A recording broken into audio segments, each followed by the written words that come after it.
లేఖన భాగాల్లో లూకా సువార్త, పరిశుద్ధ లేఖన భాగాల నుంచి లూకా సువార్త 17వ అధ్యాయం. లూకా సువార్త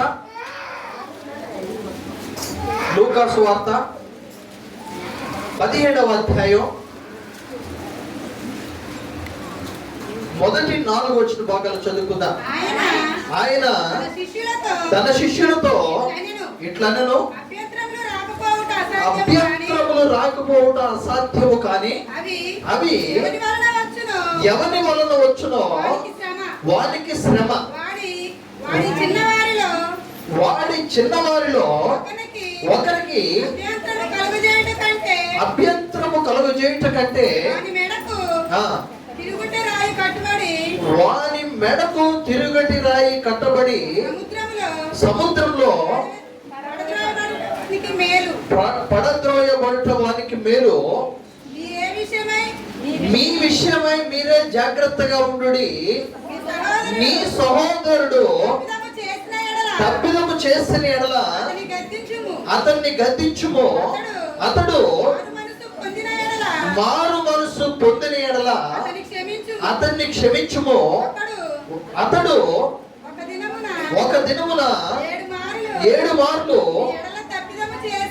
నీ ఎడల తప్పిదము చేసి 7 మార్లు నీ వైపు తిరిగి మారు మనసు పొందినది ఎడల అతన్ని క్షమింపవలెను. చాలమ్మా, దేవుని స్తోత్రం, హల్లెలూయా.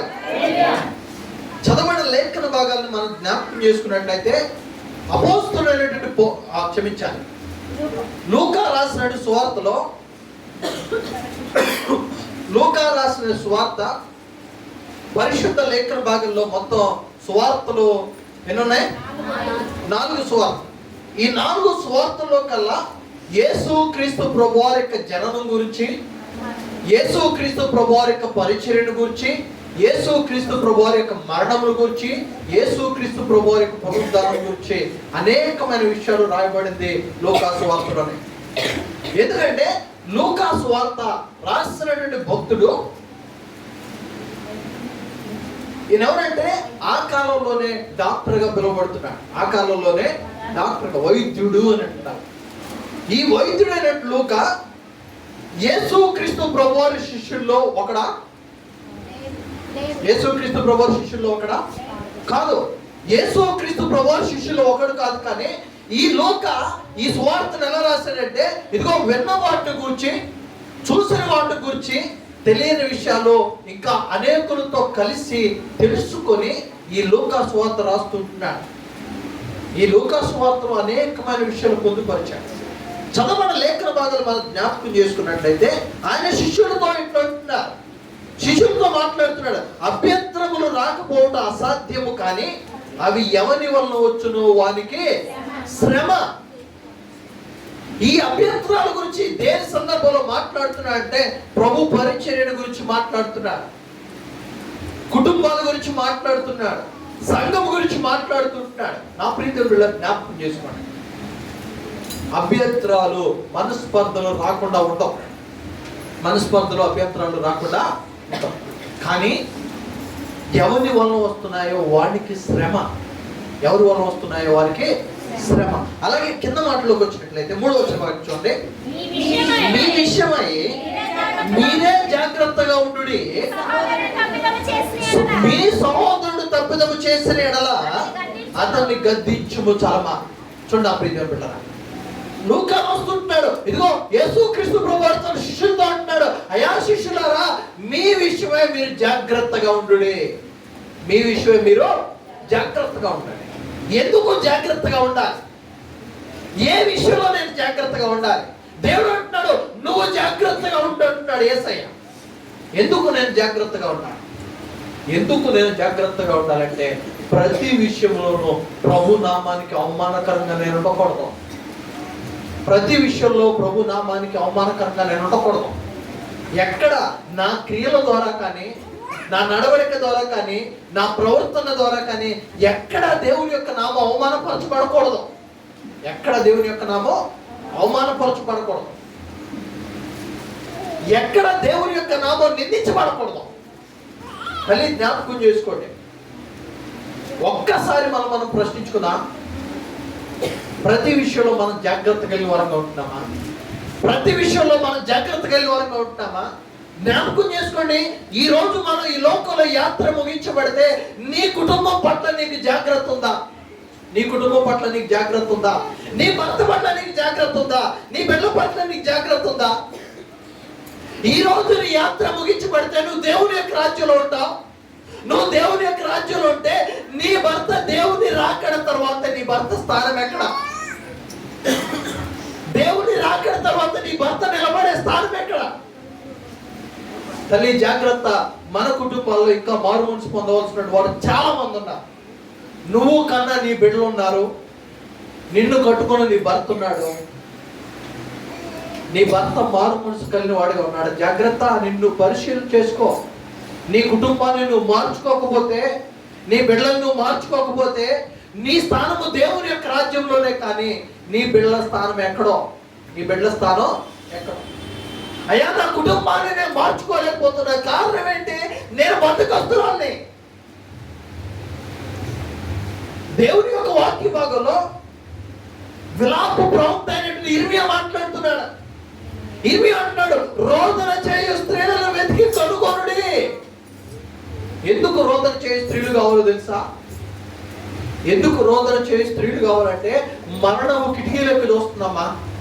మరణం కిటికీలోకి చూస్తుంది. నీ ఇంటి కిటికీలకి మరణం చూస్తుంది. ఎవరిని మింగుదామని, ఎవరిని తీసుకొని పోదామని మరణం చూస్తుంది. ఎవరిని లోపరుచుకుందామని మరణం చూస్తుంది. నువ్వు రోదన చేస్తే ఆ మరణము నీ ఇంట్లో నుంచి తప్పించబడుతుంది. నువ్వు రోదన చేస్తే ఆ మరణము ఏ మరణం అంటే అగ్నిగుండానికి వెళ్ళే మరణం.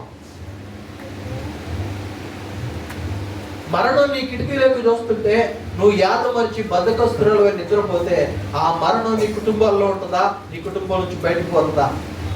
జాగ్రత్త. నిన్ను పరీక్షించుకో. ప్రతి తల్లి జ్ఞాపకం చేసుకోండి. అసలు మనకు ఆలోచన ఉందా? దేవుని మందిరానికి వస్తున్నా, దేవుని మందిరంలో ఉన్నా, ప్రార్థన చేస్తున్నా, ప్రార్థనకు వస్తున్నా, పాటలు పాడుతున్నా, వాకింగ్ చదువుతున్నా, వాక్యం అయిపోయిన తర్వాత చందాలు వేస్తున్నా, ఇంటికి పోతున్నావు. నీ పిల్లలేంటి? నీ భర్త ఏంటి? నీ కుటుంబం ఏంటి?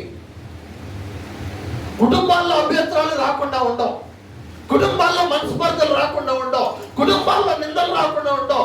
దేవుని యొక్క వాక్య భాగంలో ఉంది. ఇదిగో కుమారుడు తల్లి పైన, తల్లి కుమారుడు పైన, అత్త కోడల పైన, కోడలు అత్త పైన, అన్న తమ్ముడు పైన, తమ్ముడు అన్న పైన విరోధాలు ఉంటాయని దేవుని యొక్క వాక్య భాగంలో ఉంది.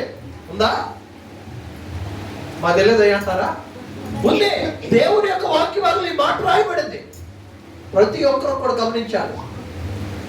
కుటుంబాల్లో విరోధాలు వస్తాయి.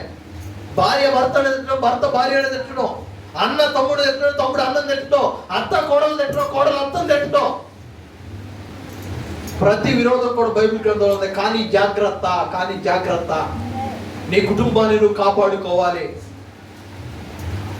నీ కుటుంబాన్ని నువ్వు సిద్ధపరచుకోవాలి. నీ కుటుంబాన్ని నువ్వు దేవుని కొరకు ఏర్పాటు చేయాలి. నీ కుటుంబాన్ని నువ్వు దేవుని కొరకు ఏర్పాటు చేయకపోతే నీ స్థానం ఎక్కడ? నీ భర్త స్థానం ఎక్కడ? నీ స్థానం ఎక్కడ? నీ భర్త స్థానం ఎక్కడ? నీ నిర్లక్ష్యం వల్ల, జాగ్రత్త లేకపోవడం వల్ల దేవుని యొక్క నామానికి అవమానకరంగా బ్రతుకుతున్నావు. మరణం కిటికీ లేక చూస్తుంటే మన ఇంట్లో పడుకుంటున్నాం ప్రార్థన చేయకుండా. రోదన చేయట్లేదు, ఆడవట్లేదు నీ కుటుంబం కొరకు, కన్నీరు గార్చట్లేదు నీ కుటుంబం కొరకు. నువ్వు కన్నీటి ప్రార్థన చేస్తే నీ కుటుంబం మారుతుందమ్మా. నువ్వు కన్నీటి ప్రార్థన చేస్తే నీ బిడ్డలు మారుతారు. కానీ కన్నీటి ప్రార్థన నీకు రాదు. ఎందుకంటే నువ్వు దేవుని మీద నువ్వు ఆధారపడలేదు. నువ్వు దేవుని మీద ఆధారపడలేదు. కానీ జ్ఞాపకం చేసుకో. ఎంతమంది మన కుటుంబం కొరకు ప్రార్థిస్తున్నారు? ఒక వాక్య భాగం చదువు మనం ముందుకు వెళ్దాం. చూడండి, దేవుని యొక్క వాక్య భాగంలో హెజ్కేలు గ్రంథం. ఇంతకుముందు ఒకసారి జ్ఞాపకం చేసుకున్నాం ఇదే వాక్య భాగాన్ని. హెజ్కేలు గ్రంథము 14వ అధ్యాయం. హెజ్కేలు గ్రంథం 14వ అధ్యాయం 14వ వచనం చదువుకోండి. నోవాహును, దానియేలును, యోబును ఈ ముగ్గురు అట్టి దేశములో ఉండినను వారు తమ నీతి చేత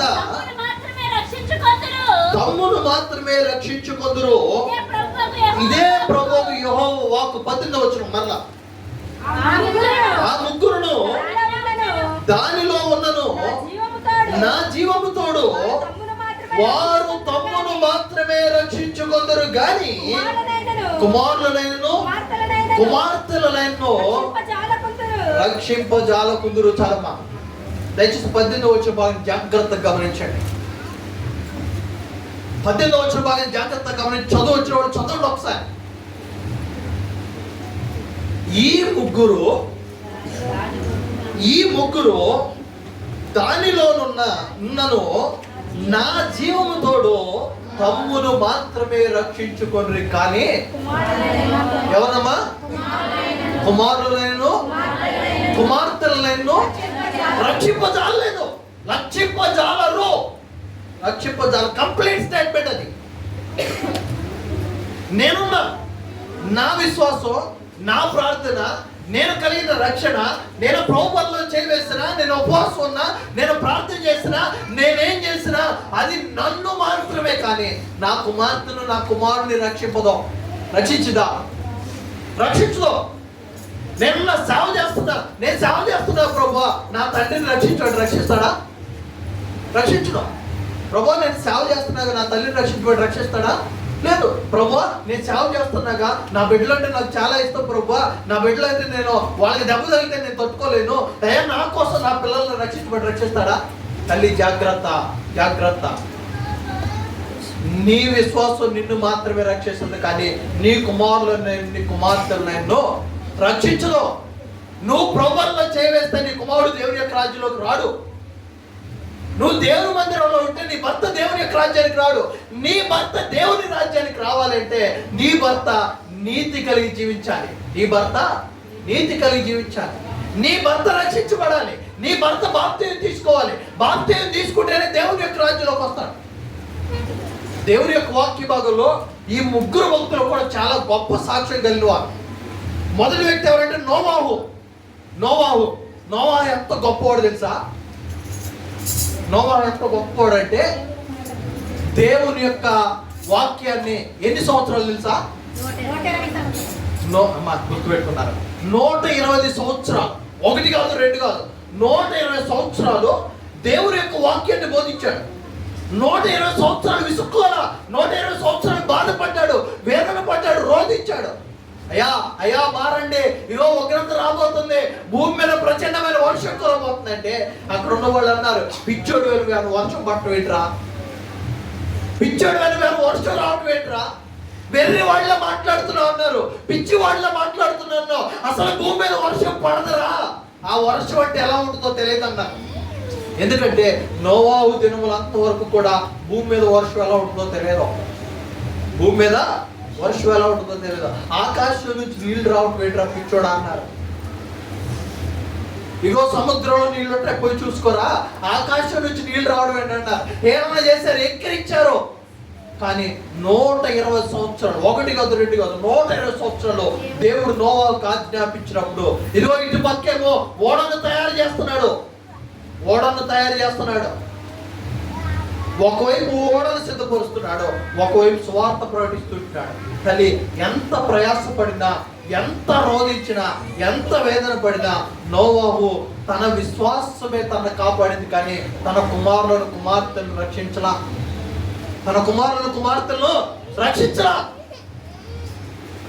జ్ఞాపకం చేసుకో. ఈరోజు ఈ స్థలంలో నువ్వు ఉన్నావు అమ్మా, నిన్ను నువ్వే ప్రశ్నించుకో. ఎవరు వద్దు, ఎంతమంది కుటుంబ సమేతంగా ఈ స్థలంలో ఉన్నారు? ఎంతమంది పిల్లలు ఈరోజు సాక్ష్యం ఇస్తారు?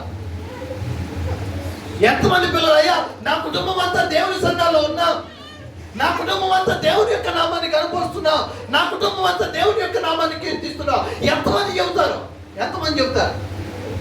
నువ్వెక్కడా, నీ పిల్లలు ఎక్కడో, నువ్వెక్కడా, నీ భర్త ఎక్కడో. జాగ్రత్త లేదా? దేవుడు అంటే భయం లేదా?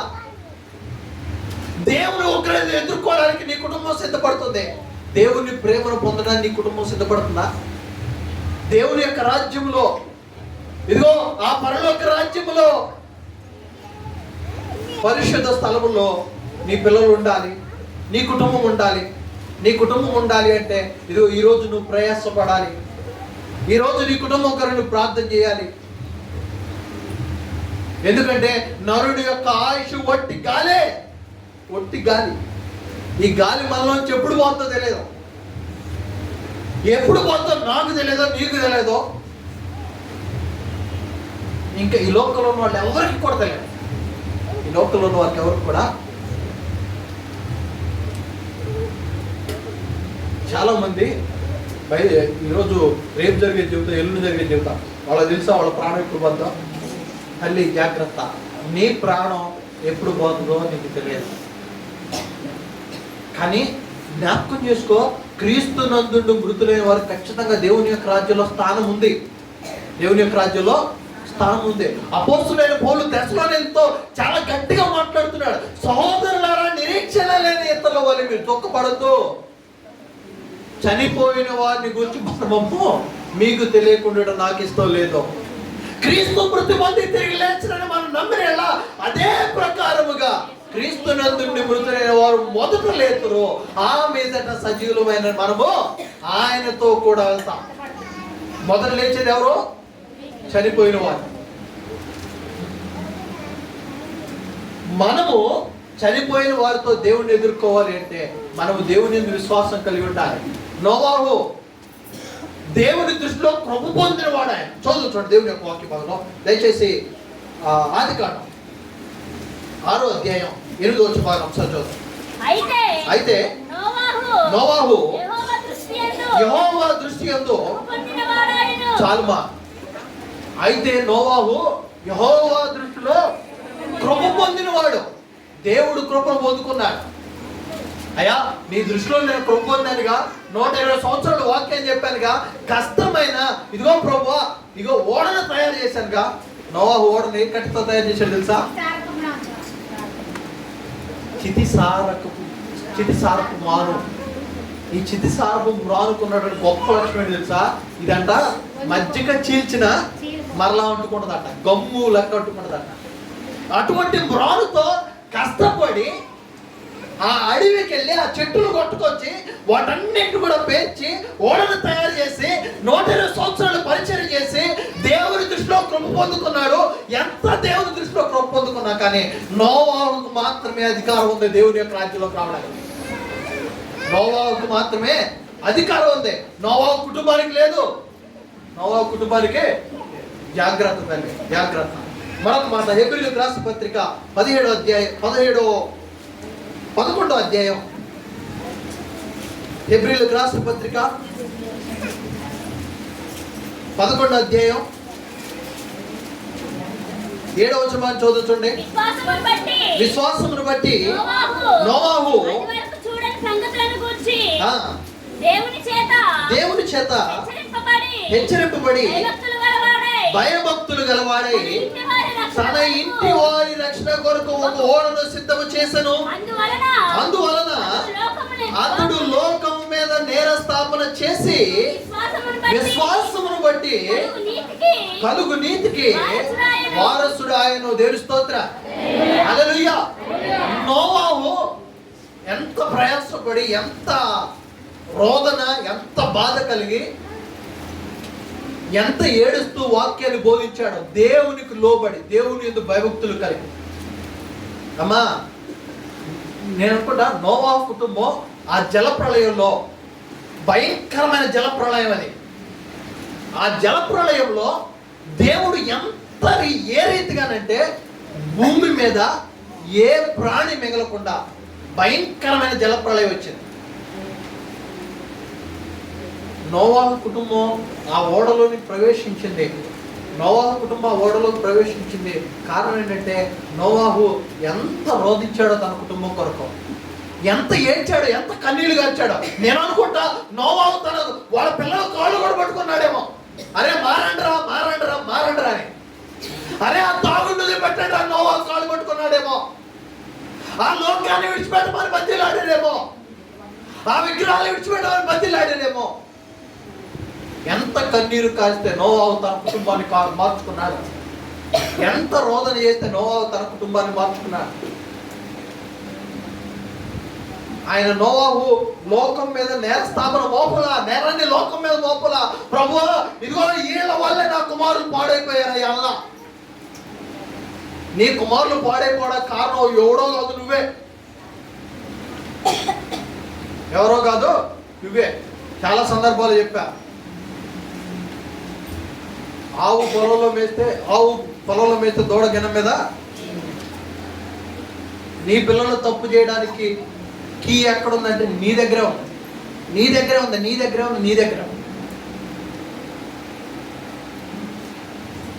ఇప్పుడు నేను ఫోన్ పడుకుని చూస్తే ఖచ్చితంగా వాళ్ళు కూడా చూస్తారు.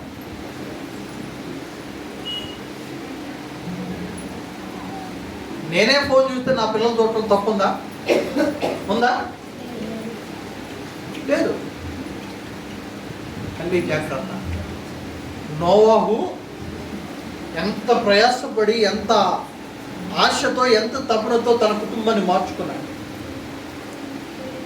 నీ కుటుంబం పట్ల నీకెందుకు రావట్లేదు ఆ తపన? నీ కుటుంబం పట్ల నీకెందుకు రావట్లేదు ఆలోచన? నీ మాట నీ పిల్లలు ఏంట్రా? నీ పిల్లలు నీ మాట ఏంటలేదంటే నీ పిల్లల దృష్టిలో నువ్వు తక్కువైపోయావు. ఎక్కడ తక్కువయ్యావు చెప్పనా? విశ్వాసంలో. నీ పిల్లలు నిందించే స్థితికి నువ్వు దిగజారిపోయావు అంటే నువ్వు ప్రార్థన లేదు.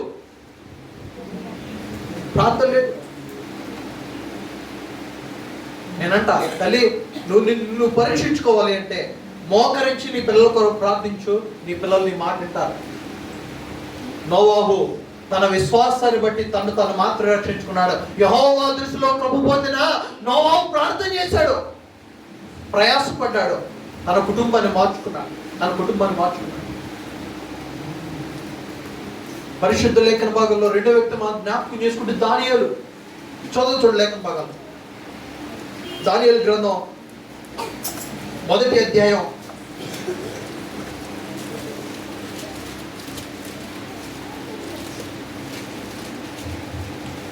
8వ వచనం చూడండి. రాజు భుజించు భోజనమును పానము చేయి ద్రాక్షరసమును పుచ్చుకొని తన్ను అపవిత్రపరచుకొనకూడదని దానియేలు ఉద్దేశించి తాను అపవిత్రుడు కాకుండానట్లు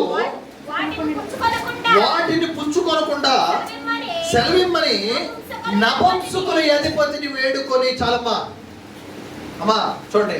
దానియేలు, నోవాహు తన విశ్వాసాన్ని బట్టి తను మాత్రం రక్షించబడ్డాడు. దానియేలు గురించి దేవుడు సాక్ష్యం ఇస్తున్నాడు. ఏమని తెలుసా? దానియేలు దేవుని కన్నా బహుప్రియుడు అంట. చూడండి లేఖన భాగంలో ఉండొచ్చు చూడండి ఆ మాట. నీవు బహుప్రియుడు అనే మాట పరిశుద్ధ గ్రంథంలో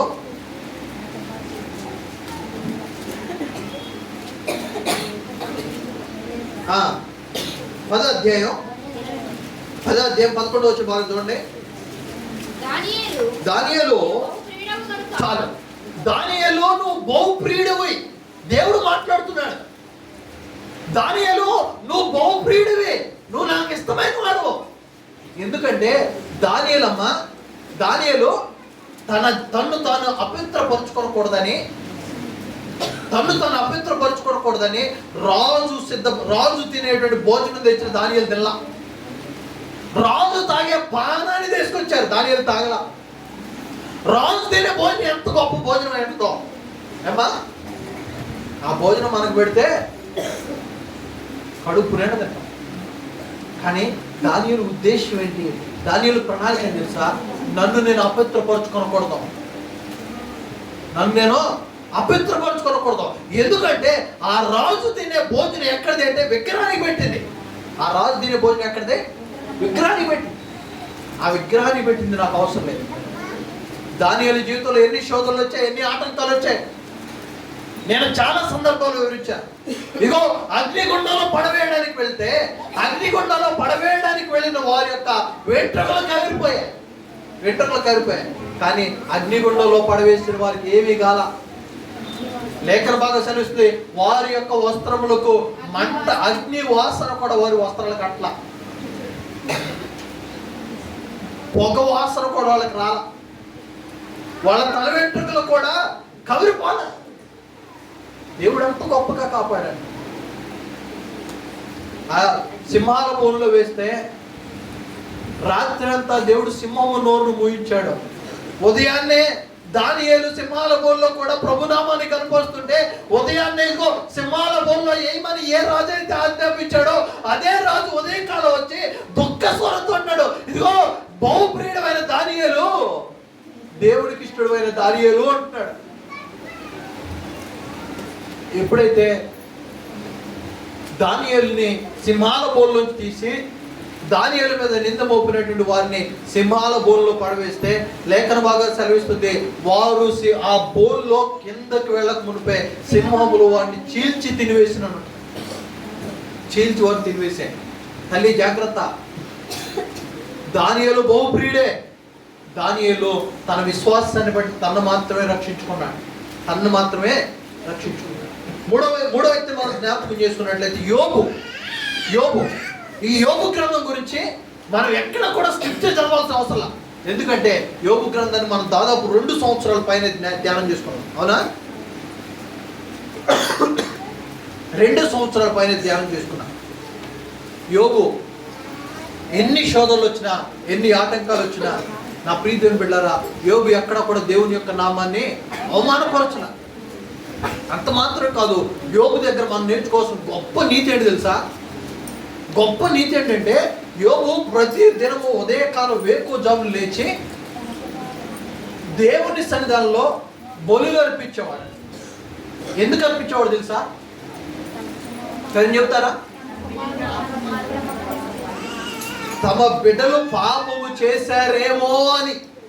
అమ్మ వినండి, పాపం చేశారని కాదు, పాపం చేశారేమో అని.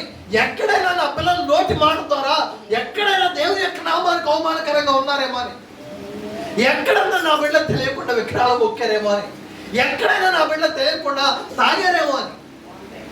ప్రతి దినము ప్రభు సన్నిధానంలో, దేవుని సన్నిధానంలో ఇదిగో ప్రతి దినము ఉదయకాల సమయంలో బలులు అర్పించేవాడు.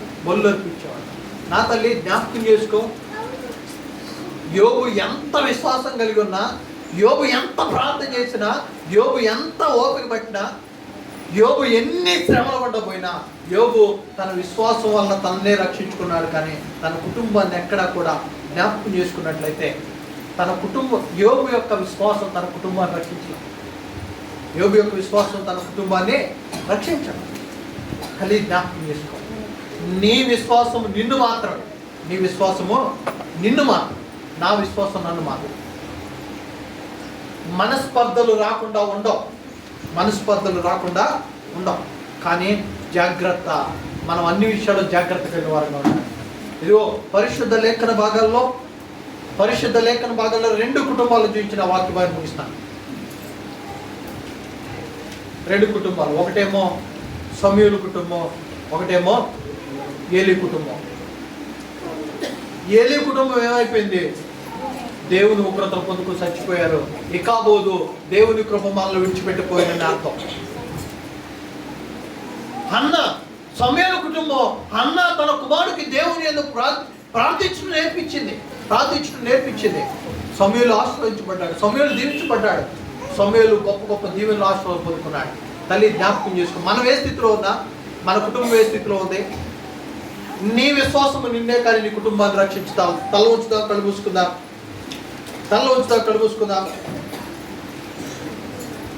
కొంత సమయం ప్రార్థనలో గడుపు. ప్రతి ఒక్కరు కూడా, అమ్మా నీ కుటుంబం మారాలి, దేవుని సన్నిధానంలో ఉన్న ఒక నిర్ణయం తీసుకో, దేవుని సన్నిధానంలో ఉన్న ఒక ప్రణాళిక తీసుకో. నీ భర్త మారాలి, నీ బిడ్డలు మారాలి,